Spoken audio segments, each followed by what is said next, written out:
All right, chat. One of my arguments I've been making forever has now been put on MSNBC. I can't even believe this is real. MSNBC, the #1 source of this shit, is covering the stuff they created. This is one of my pet peeves. Democratic donors flooding money to unwinnable races, study finds. Hey, motherfucker, the head of the DNC, Jamie Harrison, was one of those people that MSNBC created because he was running against who? Lindsey Graham. And you brought him on all the time, and he sucked up tens of millions of dollars and fucking got destroyed. And then instead of being like, wow, this guy's the least efficient user of money in the history of the Democratic Party, he sucks, they made him in charge. Democratic donors flooding money to unwinnable races. Holy hell. Recent polling shows Democrats leading on the generic congressional ballot ahead of the midterm elections, but a new study argues the Democratic Party is making things more difficult for itself by flooding money into long-shot races instead of some under-the-radar contests that could actually decide the balance of power in Washington. Join us now, the CEOs of the company that authored that study, Apple Cart co-founders Matt Kalmans and Sasha Samatine. Also with us for this discussion, MSNBC and NBC News national affairs analyst, executive editor of The Recount, John Heilman. Good morning to you all. Let's give people some examples of what we're talking about here. Jamie Harrison. Long shot races, unwinnable usually, but for reasons that are somewhat mysterious. The Amy McGrath race. Jamie Harrison and Amy McGrath in Kentucky against who? Mitch McConnell. Those were the biggest fucking MSNBC races where you dipshits put those people on TV and were like, they're looking how good their centrist candidates are. And they got fucking flattened. And you wasted hundreds of millions of dollars. Flows into them. What are we talking about here? So I think there's a whole slate of races where the Republican candidate is very well known and very objectionable, and people want to donate to their opponents. Marjorie Taylor Greene is a great example of this. The problem is she represents a seat that she is likely to win by somewhere between 30 and 50 points this cycle. And despite that, her Democratic opponent has raised more money than all but 8 people running for Congress nationwide this cycle. So he's the guy with the cowboy hat, the Democrat. Complete and by the way, chat, I've been saying this for years. Oh my God. Yeah, am I on MSNBC? If I were Jackson fucking Hinkle, I'd be there in the Fox News studio.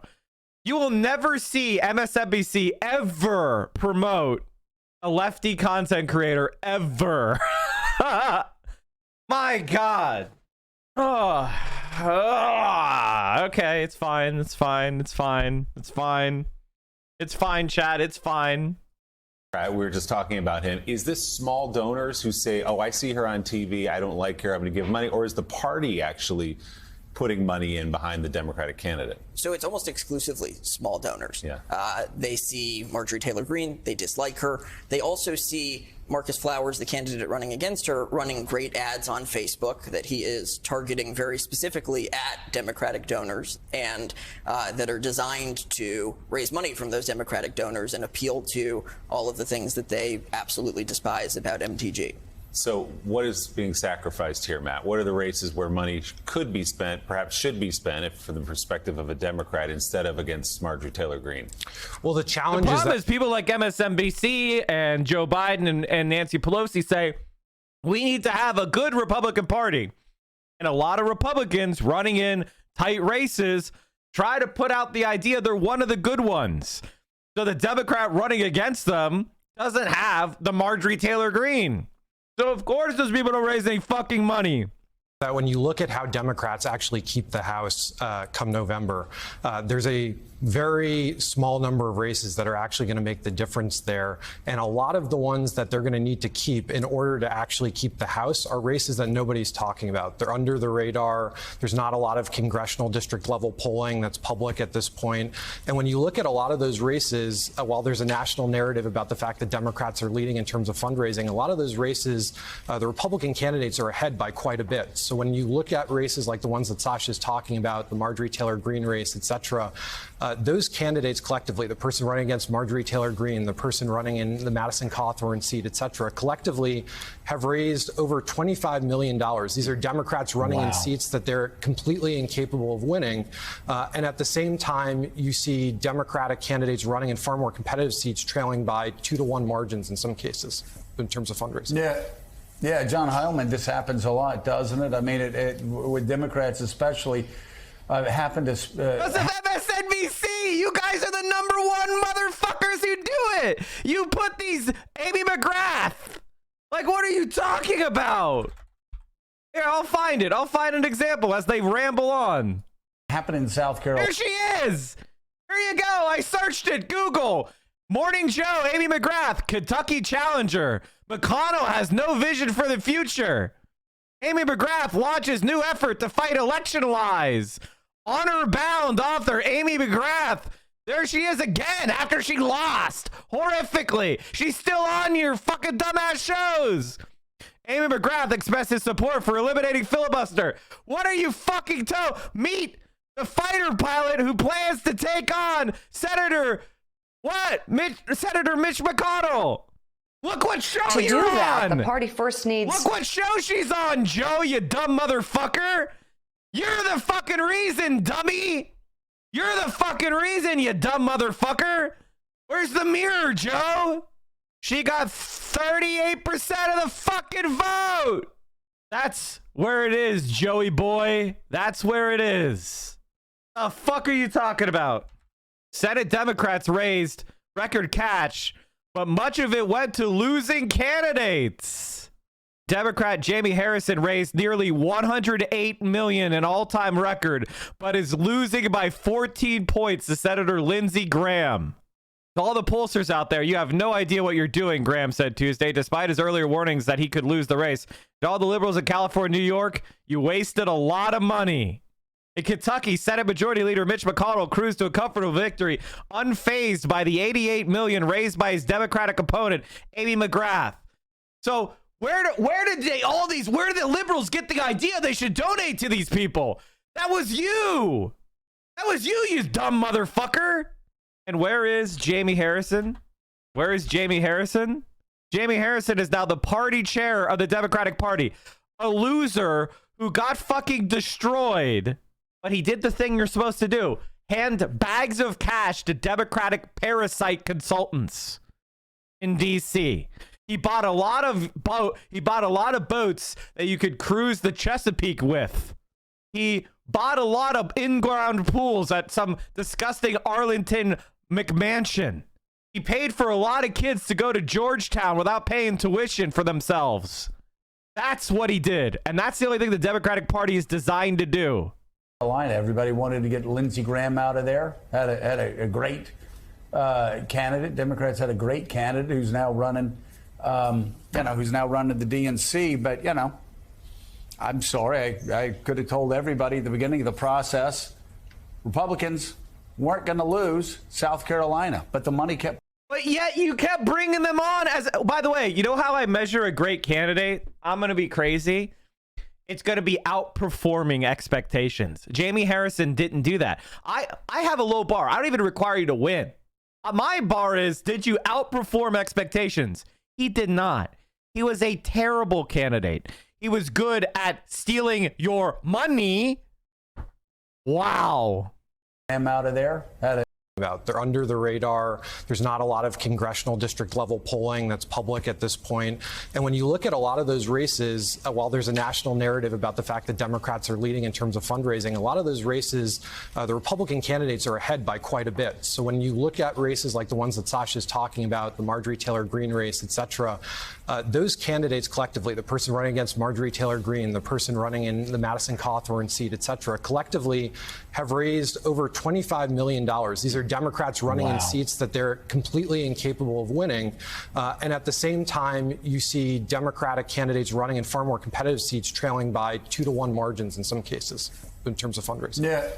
Yeah, John Heilman, this happens a lot, doesn't it? I mean, with Democrats especially, happened in South Carolina. Everybody wanted to get Lindsey Graham out of there. Had a great candidate. Democrats had a great candidate who's now running, who's now running the DNC. But, Is it good to have somebody who sucks run the DNC? How about somebody like, I don't know, Katie Porter, or someone who's a progressive who won in a seat that had never, ever before been Democrat? Nah, let's get the guy who's a centrist scumbag who sucked up a lot of money from MSNBC gullible idiots. I'm sorry. I could have told everybody at the beginning of the process, Republicans weren't going to lose South Carolina, but the money kept pouring in. They just weren't. Yeah, I mean, I think, Joe, and I agree with you about the ultimate outcome in South Carolina. I'd say when you're talking about a Senate race, it's a little different in those contests just because you don't usually get quite as extreme candidates winning statewide as you do in particular congressional districts. And I think what these guys are pointing to is you start at the point where, there's a reason why Marjorie Taylor Greene gets elected in the first place. She gets elected in that district because anybody who's Republican could get elected there. Number one, it's a very strong red district. Right. And number two, it's an extreme district that's willing to tolerate lunacy. So that's going to be an uphill fight for any Democrat. You're obviously not going to field a left-wing Democrat. And even in the center, that's not a district that's going to be hospitable towards a moderate Democrat. There are people who are perfectly happy to have Marjorie Taylor Greene representing them. The question, I think, for you guys is whether, look, at a rational allocation model, if the Democratic Party, if there was such a thing, could play God, they would take those. If there was such a thing, there is a Democratic Party. It's primarily focused on enriching Democratic consultants who are people that are connected. There is a reason. This is something that I talked about a lot with Sam Cedar, and he brushed me off. I think this is one of the biggest L's he ever took in our conversations, which is when one of Bernie Sanders' first endorsers in the entire country, who was a sitting congressman, Keith Ellison, the first black Muslim man elected to Congress, endorsed Bernie Sanders in 2016. It was a huge part of Bernie Sanders' campaign. After the 2016 election and they were reorganizing the DNC, Keith Ellison, congressman from Minnesota, ran to be head the DNC, and he was the odds-on favorite. He had thousands of DNC members supporting him to lead the Democratic Party. Barack Obama stepped out of his retirement in Martha's Vineyard and got his former labor secretary, one of the dampest dish rag motherfuckers, what's his name? Tom Perez? Let me check that, make sure. Yeah. Tom Perez got him to run against Keith Ellison.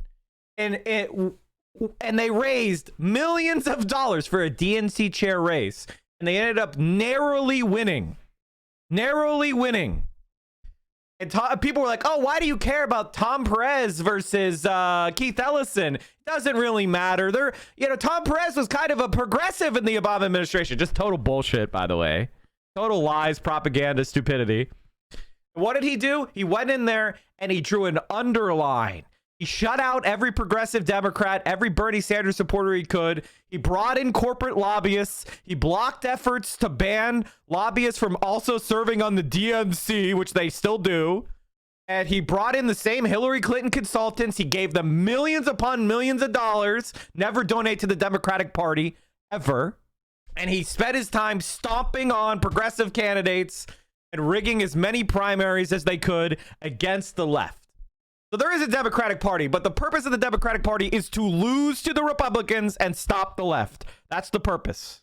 And in the occasional situations where the Republicans are so unpopular, people hate them, they'll absorb the energy, diffuse it, don't do anything until people get pissed off, there's no change, and flip to the Republicans again. That's the primary purpose of the Democratic Party. Remember when the DNC stole all the money from Vegas progressives? Oh, yeah. And by the way, chat, the DNC took over the Nevada Democratic Party from the grassroots.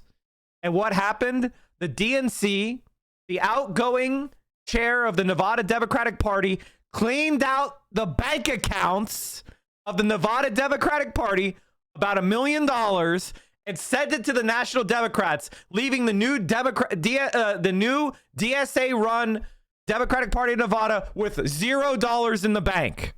They stole the money. The lame duck Democratic chair stole the money.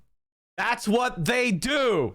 Dollars and say these are wasted dollars. Let's go spend them on Abigail Spanberger or on Lisa Slotkin or whatever in races that we really need to win that are really tight, right? The question is whether those dollars would be there or the people who are contributing to a race, a complete fantasy race like the race against MTG, whether those people are only going to put. Do you think those people think that they're wasting their money, motherfucker? You people on MSNBC validated those people, you rat fuck dipshits.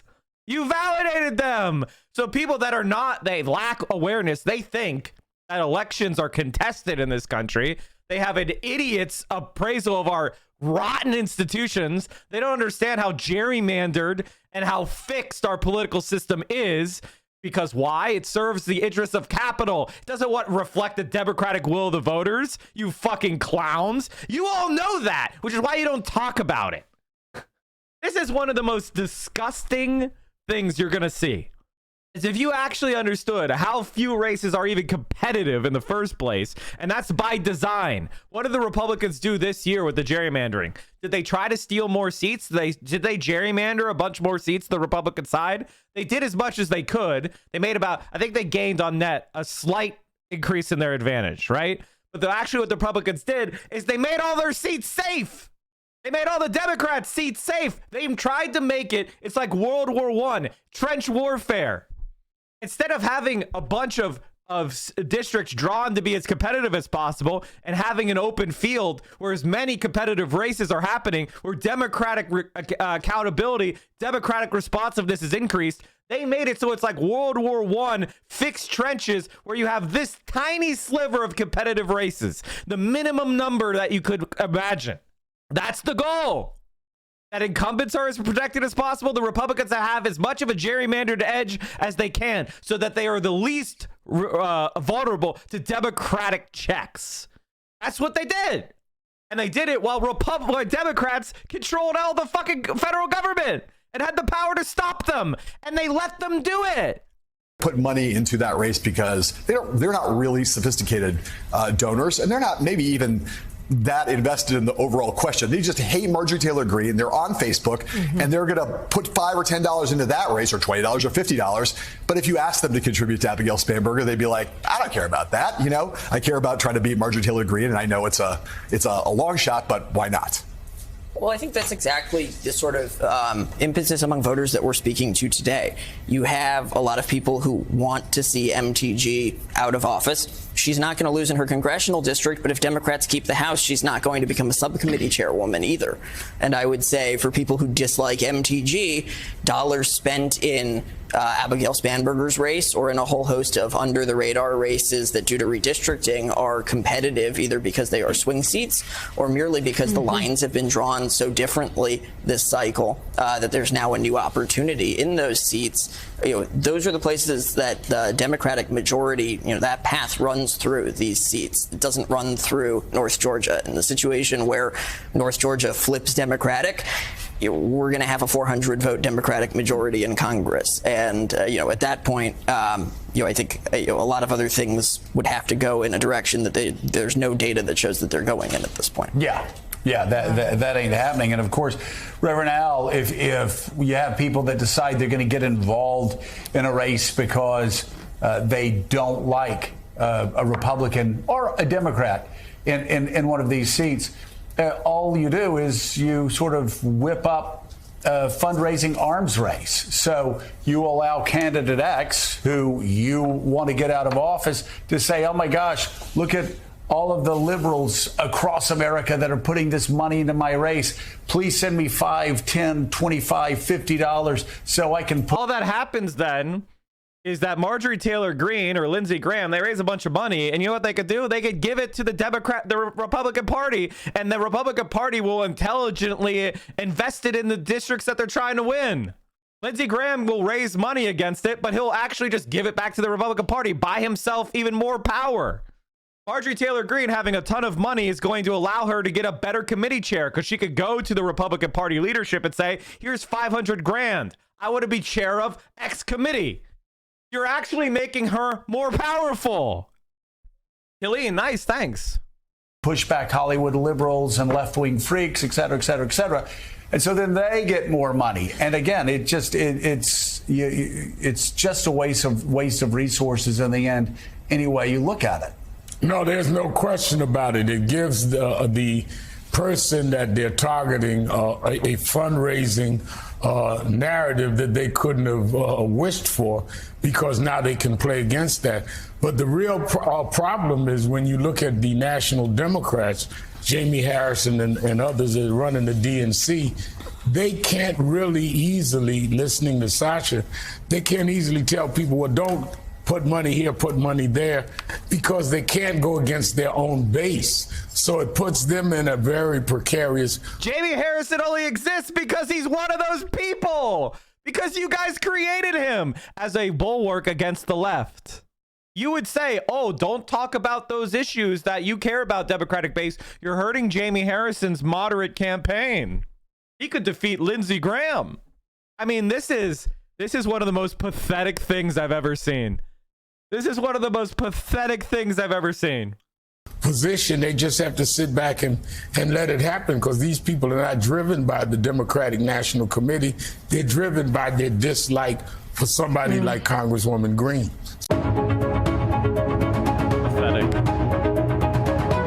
Pathetic. Democrats lost big despite massive money advantage. Democrats also had the money advantage in Iowa, but the race was called for Senator Joni Ernst Tuesday nights. Not only did Democrats outraise and outspend their opponents in these losses, but they were also boosted by a larger number of outside money from groups such as super PACs and dark money groups. Montana Governor Steve Bullock received $55 million in outside help from Democrat groups, while Steve Daines was bolstered by just $48 million. That's after Bullock outraised Daines $43 to $27 million. Daines leads by 7 points with 90% reporting. Because guess what? When you have a Democratic message that's centrist, you can have all the money in the world and nobody wants it.